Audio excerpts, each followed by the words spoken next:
നമസ്കാരം. Raf talk ഫുട്ബോളിലേക്ക് എവർക്കും സ്വാഗതം. അങ്ങനെ യുവേഫ ചാമ്പ്യൻസ് ലീഗും കഴിഞ്ഞു, യൂറോപ്യൻ സീസൺ അവസാനിച്ചു. ഇനിയിപ്പോൾ യുവേഫ നേഷൻസ് ലീഗ് അന്താരാഷ്ട്ര മത്സരങ്ങൾ, ഫിഫ ക്ലബ്ബ് വേൾഡ് കപ്പിലെ മത്സരങ്ങൾ, ഇങ്ങനെയൊക്കെയുള്ള കളികളാണ് ബാക്കിയുള്ളത്.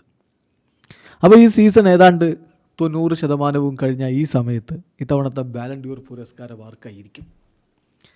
നമ്മൾ ഏറ്റവും പുതിയ പവർ റാങ്കിങ് പരിശോധിക്കുകയാണ്. goal.com പുറത്തുവിട്ട ഏറ്റവും പുതിയ പവർ റാങ്കിങ്ങിൽ അവർ 20 താരങ്ങളെയാണല്ലോ സാധാരണ പവർ റാങ്കിങ്ങിൽ ഉൾപ്പെടുത്താറുള്ളത്. അത് 20ാം സ്ഥാനത്ത് അവർ കൊടുക്കുന്നത് ഡെക്ലാൻ റൈസിനെയാണ്. ഇതവണ ഡെക്ലാൻ റൈസ് മികച്ച പ്രകടനം നടത്തിയിട്ടുണ്ട്. എസ്പെഷ്യലി റയൽ മാഡ്രിഡിനെതിരെ യുവേഫ ചാമ്പ്യൻസ് ലീഗിൽ റയലിനെ അവർ പറഞ്ഞു വിട്ടതിൽ പ്രധാന പങ്ക് വഹിച്ചത് അദ്ദേഹമാണ്. 11 ഗോളുകളും 13 അസിസ്റ്റുകളുമാണ് ഡെക്ലാൻ റൈസിന് ഈ സീസണിൽ സ്വന്തമായിട്ടുള്ളത്. ഇത് ക്ലബിനും രാജ്യത്തിനുമായിട്ട് ഉള്ള കണക്കുകൾ ഒരുമിച്ചായിരിക്കും ഇതിൽ പറയുന്ന സ്റ്റാറ്റിസ്റ്റിക്സുകളൊക്കെ എന്ന് മനസ്സിലാക്കുക. 19ാം സ്ഥാനത്ത് പാരീസ് സെന്റ് ജർമ്മൻ്റെ ബ്രാഡ്ലി ബർക്കോളയാണ്. PSG തവണ കിരീടം ചൂടി. 23 ഗോളുകളും 19 അസിസ്റ്റുകളുമാണ് ഈ സീസണിൽ അദ്ദേഹം നേടിയത്. ചാമ്പ്യൻസ് ലീഗിൽ മുത്തമിട്ടു, ലീഗ് 1 മുത്തമിട്ടു, കോപ്പ ഡി ഫ്രാൻസിൽ മുത്തമിട്ടു, ട്രോഫി ഡെസ് ചാമ്പ്യൻസിൽ മുത്തമിട്ടു. അങ്ങനെ കിരീടങ്ങൾ വാരിക്കൂട്ടിയ ഒരു സീസൺ. 18ാം സ്ഥാനത്ത് റയൽ മാഡ്രിഡിൻ്റെ ഇംഗ്ലീഷ് മധ്യനിര താരം ജൂഡ് ബെല്ലിംഗാമാണ്. 15 ഗോളുകളും 17 അസിസ്റ്റുകളും അദ്ദേഹം സ്വന്തമാക്കി. സീസണിൽ മോശമല്ലാത്ത പ്രകടനം നടത്തി യുവേഫ സൂപ്പർ കപ്പും ഇന്റർ കോണ്ടിനെൻ്റൽ കപ്പും നേടുകയും ചെയ്തിട്ടുണ്ടായിരുന്നു. 17ാം സ്ഥാനത്ത് വിനി ജൂനിയറാണ്. ബ്രസീലിയൻ സൂപ്പർ താരം കഴിഞ്ഞ തവണ ബാലൻ ഡ്യൂറിലേക്ക് പോകുമെന്ന് പലരും പ്രവചിച്ച താരം. പക്ഷേ അപ്രതീക്ഷിതമായിട്ട് അത് റോഡ്രിയുടെ കൈകളിലേക്ക് എത്തുകയായിരുന്നു. എന്നാൽ ഇത്തവണ അതിനുള്ള പോരാട്ടത്തിൽ വിനി ഇല്ല എന്ന് വേണം പറയാൻ. 17ാം സ്ഥാനത്താണ് അദ്ദേഹത്തിന് ഇപ്പോൾ പവർ റാങ്കിങ്ങിൽ ഇടം കൊടുത്തിരിക്കുന്നത്. goal.com 22 ഗോളുകളും 19 അസിസ്റ്റുകളുമാണ് ഈ സീസണിൽ അദ്ദേഹം നേടിയത്. യുവേഫ സൂപ്പർ കപ്പിൽ മുത്തമിട്ടു, ഇന്റർ കോണ്ടിനെൻ്റൽ കപ്പിൽ മുത്തമിട്ടു. 16ാമത് ന്യൂനോ മെൻഡസ് ആണ്. PSG വേണ്ടി എന്തൊരു പ്രകടനമാണ് പോർച്ചുഗീസ് താരം നടത്തിയിട്ടുള്ളത്. 11 അസിസ്റ്റുകളും 6 ഗോളുകളും അദ്ദേഹത്തിൻ്റെ വകയുണ്ട്. ഡിഫൻഡറാണ്, അതുകൊണ്ട് ക്ലീൻ ഷീറ്റുകൾ നോക്കണം. 13 ക്ലീൻ ഷീറ്റുകൾ അദ്ദേഹം കളിക്കുമ്പോൾ ടീം നേടിയിട്ടുണ്ട്. ചാമ്പ്യൻസ് ലീഗിൽ മുത്തമിട്ടു, ലീഗ് 1 മുത്തമിട്ടു, കോപ്പ ഡി ഫ്രാൻസിൽ മുത്തമിട്ടു, ട്രോഫി ഡെസ് ചാമ്പ്യൻസിൽ മുത്തമിട്ടു. PSG ഇത്തവണത്തെ കിരീട നേട്ടത്തിൽ സുപ്രധാന പങ്ക് വഹിച്ചയാളാണ് അദ്ദേഹം. 15ാം സ്ഥാനത്ത് ഗോൾഡി വീരൻ വിക്ടർ ഗ്യോക്കഡസ് ആണ്. 63 ഗോളുകളാണ് ഈ സീസണിൽ നേടിയത്. സ്പോർട്ടിംഗ് CPയുടെ താരം. 16 അസിസ്റ്റുകൾ. അദ്ദേഹം ക്ലബ്ബ് വിടുകയാണ്. ഏതായാലും ഇപ്പോൾ 63 ഗോളുകളും 16 അസിസ്റ്റുകളുമായിട്ട് അദ്ദേഹം നിൽക്കുന്നു. ടോപ്പ് 5 ലീഗ് അല്ലാത്തത് കൊണ്ട് മാത്രമാണ് അദ്ദേഹത്തിന് ഗോൾഡൻ ബൂട്ട് കിട്ടാതെ പോയത്, യൂറോപ്യൻ ഗോൾഡൻ ബൂട്ട് കിട്ടാതെ പോയത്. അദ്ദേഹം ലിഗ പോർച്ചുഗൽ നേടുകയുണ്ടായി. ടാക്ക ഡി പോർച്ചുഗലിലും മുത്തമിടുകയും ചെയ്തു. 14ാം സ്ഥാനത്ത് പാരീസ് സെന്റ് ജർമ്മൻ്റെ താരം ജാവോ നവസാണ്. 5 ഗോളുകളും 9 അസിസ്റ്റുകളും സ്വന്തമാക്കിയ താരം. ചാമ്പ്യൻസ് ലീഗിൽ മുത്തമിട്ടു, ലീഗ് 1 മുത്തമിട്ടു, കോപ്പ ഡി ഫ്രാൻസിൽ മുത്തമിട്ടു, ട്രോഫി ഡെസ് ചാമ്പ്യൻസിൽ മുത്തമിട്ടു.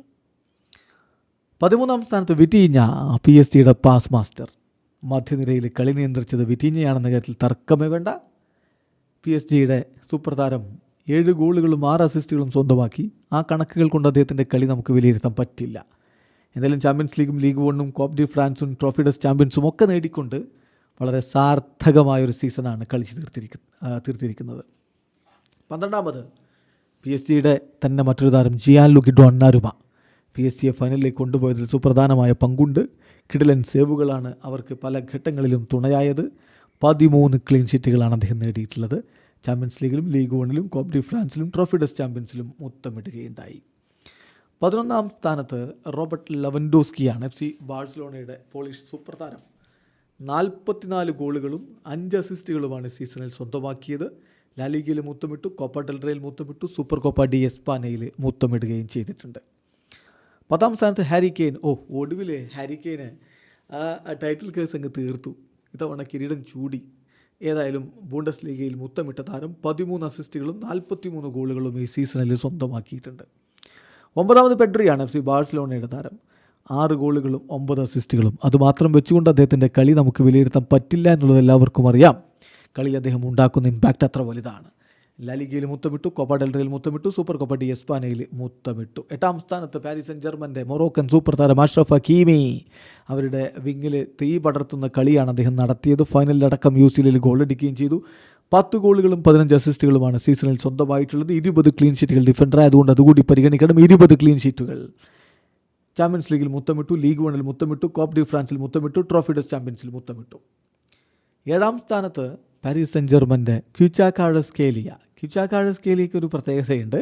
അദ്ദേഹം നാപ്പോളിയിൽ നിന്ന് ജനുവരിയിലാണ് PSG ചേക്കേറുന്നത്. അതുകൊണ്ട് സീരിയയിൽ നാപ്പോളി കിരീടം ചൂടിയപ്പോൾ ആ കിരീടത്തിന് കൂടി അദ്ദേഹം അവകാശിയാണ്. ചുരുക്കത്തിൽ ഇത്തവണ 2 ലീഗ് കിരീടങ്ങൾ അദ്ദേഹം നേടിയിട്ടുണ്ട്.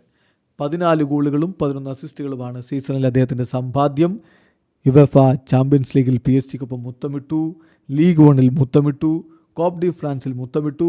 അതേസമയം സീരിയയിൽ നാപ്പോളിക്കൊപ്പവും അദ്ദേഹം കിരീടത്തിന് അർഹനായിട്ടുണ്ട്. എന്തായാലും 7-ാം സ്ഥാനത്ത് ക്വിച്ചാക്കാഴസ്കേലിയെങ്കിൽ 6-ാം സ്ഥാനത്ത് ഫ്രഞ്ച് നെയ്മർ എന്ന് വിളിപ്പേരുള്ള കിടലൻ 19-കാരൻ സൂപ്പർ താരം ഡിസിയാഡുവിൻ്റെ ഒരു പ്രകടനം എന്തു പറഞ്ഞ് വിശേഷിപ്പിക്കണമെന്നറിയില്ല. യുവേഫ ചാമ്പ്യൻസ് ലീഗിൻ്റെ ഫൈനലിൽ 8 ഗോളുകളും അസിസ്റ്റും ഒക്കെയായിട്ട് മിന്നിക്കത്തി കളിച്ച താരം സീസണിൽ ഉടനീളം 15 ഗോളുകളും 16 അസിസ്റ്റുകളുമാണ് സ്വന്തമാക്കിയത്. ചാമ്പ്യൻസ് ലീഗിൽ മുത്തമിട്ടു, ലീഗ് 1-ൽ മുത്തമിട്ടു, കോപ്പ് ഡി ഫ്രാൻസിൽ മുത്തമിട്ടു, ട്രോഫി ഡെസ് ചാമ്പ്യൻസിൽ മുത്തമിട്ടു. 6-ാമതാണ് ഡിസിയാഡു എങ്കിൽ 5-ാമത് കിലിയൻ എംബാപ്പെ. PSG വിട്ട് റയലിലേക്ക് പോയിട്ട് ചാമ്പ്യൻസ് ലീഗ് നേടാൻ പറ്റില്ല, ശരിയാണ്. പക്ഷേ അവിടെ അദ്ദേഹം പൊളിച്ചടുക്കിയിട്ടുണ്ട്. യൂറോപ്യൻ ഗോൾഡൻ ബൂട്ട് അദ്ദേഹത്തിനാണ്. 43 ഗോളുകളാണ് താരം ഈ സീസണിൽ നേടിയത്. 5 അസിസ്റ്റുകളുമുണ്ട്. യുവേഫ സൂപ്പർ കപ്പിലും ഇന്റർ കോണ്ടിനൽ കപ്പിലും മുത്തമിടുകയും ചെയ്തു. 4-ാമത് മുഹമ്മദ് സലായാണ്, ലിവർപൂളിൻ്റെ താരം. ലിവർപൂളിൻ്റെ ഈജിപ്ഷ്യൻ കിങ്. അദ്ദേഹം അവിടെ കോൺട്രാക്റ്റ് പുതുക്കിയിട്ടുണ്ട്. ഈ സീസണിൽ എന്തൊരു പ്രകടനമാണ് നടത്തിയത്. പക്ഷേ യൂറോപ്യൻ ഫുട്ബോളിൽ അത്ര മികവ് കാണിക്കാൻ പറ്റിയില്ലെങ്കിലും ലീഗിൽ, ഇംഗ്ലീഷ് പ്രീമിയർ ലീഗിൽ അവർ മുത്തമിട്ടു. 36 ഗോളുകളും 24 അസിസ്റ്റുകളും അദ്ദേഹം നേടുകയും ചെയ്തു. പിന്നെ 3-ാം സ്ഥാനത്ത് റാഫീഞ്ഞയാണ്. FC ബാഴ്സലോണയുടെ ബ്രസീലിയൻ സൂപ്പർ താരം റാഫീഞ്ഞ. കിടിലൻ പ്രകടനമാണ് ഈ സീസണിൽ ഉടനീളം അദ്ദേഹം നടത്തിയത്. 39 ഗോളുകളും 25 അസിസ്റ്റുകളും സ്വന്തമാക്കി. ലാലിഗയിൽ മുത്തമിട്ടു, കോപ്പ ഡെൽ റേയിൽ മുത്തമിട്ടു, സൂപ്പർ കോപ്പ ഡി എസ്പാനിൽ മുത്തമിട്ടു. സോ റാഫീഞ്ഞ ഇത്തവണ ബാലൻ ഡ്യൂർ കണ്ടൻറ്റേഴ്സിൻ്റെ കാര്യത്തിൽ തലപ്പത്ത് തന്നെയുണ്ട്. 2-ാം സ്ഥാനത്ത് ലാമിൻ യമാലാണ്, മറ്റൊരു ബാഴ്സലോണ താരം. 17-കാരൻ വിസ്മയിപ്പിച്ചൊരു സീസണാണല്ലോ ഇത്. ഈ സീസണിൽ 19 ഗോളുകളും 26 അസിസ്റ്റുകളും അദ്ദേഹം നേടിയിട്ടുണ്ടെന്ന് കൂടാതെ ലാലിഗയിലും കോപ്പ ഡെൽ റേയിലും സൂപ്പർ കോപ്പ ഡി എസ്പാനയിലും FC ബാഴ്സലോണ മുത്തമിടുമ്പോൾ അതിൽ സുപ്രധാനമായ പങ്കും വഹിച്ചിട്ടുണ്ട്. അപ്പോൾ അദ്ദേഹം 2-ാം സ്ഥാനത്ത് വരുന്നു. ചിലരെങ്കിലും അദ്ദേഹത്തെ ഇപ്പോഴും ബാലൻ ഡ്യൂർ റാങ്കിങ്ങിൽ 1-ാമത് കാണുന്നവരുണ്ട്. പക്ഷേ നമുക്ക് ഇത്തവണ അദ്ദേഹത്തിന് 2-ാം സ്ഥാനം കൊടുക്കാനേ കഴിയൂ. കാരണം 1-ാം സ്ഥാനത്ത് ഓസ്മാൻ ഡെംബലെയുണ്ട്. ഡെംബലെ എന്തൊരു പ്രകടനമാണ് ഇപ്പോൾ നടത്തിക്കൊണ്ടിരിക്കുന്നത്. അതിൻ്റെ ഫലം എന്താ? ചരിത്രത്തിൽ ആദ്യമായിട്ട് PSG യുവേഫ ചാമ്പ്യൻസ് ലീഗിൽ മുത്തമിടുന്ന സുന്ദരമായ സമ്മോഹനമായ കാഴ്ചയാണ് നമ്മൾ കണ്ടത്. 35 ഗോളുകൾ അദ്ദേഹം നേടി, 15 അസിസ്റ്റുകൾ അദ്ദേഹം നേടി. ചാമ്പ്യൻസ് ലീഗിൽ മുത്തമിട്ടു, ലീഗ് 1-ൽ മുത്തമിട്ടു, കോപ്പ് ഡി ഫ്രാൻസിൽ മുത്തമിട്ടു, ട്രോഫി ഡെസ് ചാമ്പ്യൻസിൽ മുത്തമിട്ടു. അങ്ങനെ എല്ലാ അർത്ഥത്തിലും അദ്ദേഹം പൊളിച്ചടുക്കിയിട്ടുള്ളൊരു സീസണാണിത്. ബാഴ്സലോണയിൽ പരിക്കിൻ്റെ പിടിയിൽപ്പെട്ട് വലഞ്ഞ അതേ ഡെംബലെ തന്നെയല്ലേ ഇത് എന്ന അത്ഭുതത്തോടു കൂടി ആരാധകർ നോക്കുന്ന സമയം ഇത്തവണ ബാലൻ ഡ്യൂർ ഡെംബലേക്ക് കൊടുക്കണം എന്നാണ് ലൂയിസ് എൻറിക്കെ ഇന്നലത്തെ കളി കഴിഞ്ഞിട്ട് പറഞ്ഞതെന്ന കാര്യം കൂടി ഓർക്കുക. ഏതായാലും നമ്മുടെ ബാലൻ ഡ്യൂർ പവർ റാങ്കിൽ 1-ാം സ്ഥാനത്ത് ഓസ്മാൻ ഡെംബലെ. നിങ്ങൾക്ക് വ്യത്യസ്ത അഭിപ്രായങ്ങൾ ഉണ്ടാവും, കമൻറ്റ് ബോക്സ് രേഖപ്പെടുത്തുക. ആരോഗ്യകരമായ ഫുട്ബോൾ ചർച്ചകളുമായി മുന്നോട്ട് പോകാൻ വീഡിയോ സാധിക്കുന്നു. ഫുട്ബോൾ ലോകത്തെ കൂടുതൽ വിശേഷങ്ങളുമായി റാഫ് ടോക്സ് വീണ്ടും എത്താം.